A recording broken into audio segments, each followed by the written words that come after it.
বৈষম্য বিরোধী আন্দোলনের যে সানি নাম একজন মুসাব্বির হোসেন সানি, সে নাকি এসে 2 দিন আগে এসে চাঁদা চেয়েছিল।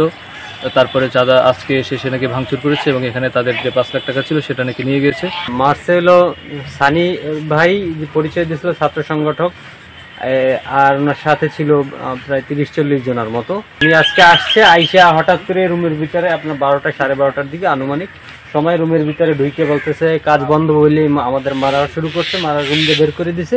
ছাত্র সমন্বয়কের পরিচয় দিয়ে কিছু লোকজন চাঁদাবাজি করে। তো আজকে আমি এখানে আসলাম, এখানে পৌরসভার একটি মডেল মসজিদের নির্মাণ কাজ চলমান আছে। তো ওনাদের বক্তব্য মতো যে এখানে বৈষম্য বিরোধী আন্দোলনের যে সানি নাম একজন মুসাব্বির হোসেন সানি, সে নাকি এসে 2 দিন আগে এসে চাঁদা চেয়েছিল। তারপরে চাঁদা আজকে এসে সে নাকি ভাঙচুর করেছে এবং এখানে তাদের যে 5 লাখ টাকা ছিল সেটা নাকি নিয়ে গেছে। এটা তাদের বক্তব্য মতে। তো আমরা বিষয়টি তদন্ত করে দেখব এবং আমরা আশেপাশের ভিডিও ফুটেজ, সিসিটিভি ক্যামেরা এগুলো যাচাই বাছাই করে যদি আমরা কাউকে এরকমের পাই যে সে ছাত্র সমন্বয়ক পরিচয় দিয়ে যদি চাঁদাবাজি করে, আমরা অবশ্যই আইনের আওতায় তাকে নিয়ে আসবো। জি, বলেশ্বর ব্রিজের আমি যেটা জানতে পেরেছি যে বলেশ্বর ব্রিজেও তার আগুন লাগিয়েছে।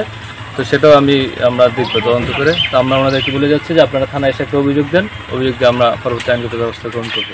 এটা তো সম্পূর্ণ মিথ্যা কথা। হাইকোর্টের রায়টা স্ট্যাটাস কিউ, তারা অবৈধভাবে সবাই টাকা পয়সা খাইয়ে এই কাজ করাইতেছে। বিক্ষুব্ধ জনতা গিয়ে ভাঙছে, তো আমার নাম বলার কি আছে? কাজ মালিক ফ্যান লাইসেন্সে কাজ, আওয়ামী লীগ নিষিদ্ধকরণের বিক্ষোভ মিছিল হয়েছে, ওইখান থেকে ছাত্র জনতা গেছে।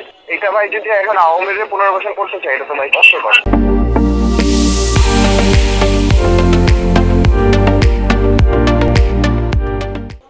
ব্যাপার তো তাই এরকম উল্টা ভাবে আমার নাম বলে। আমরা ভাই রক্ত দিয়ে দেশ স্বাধীন করছি।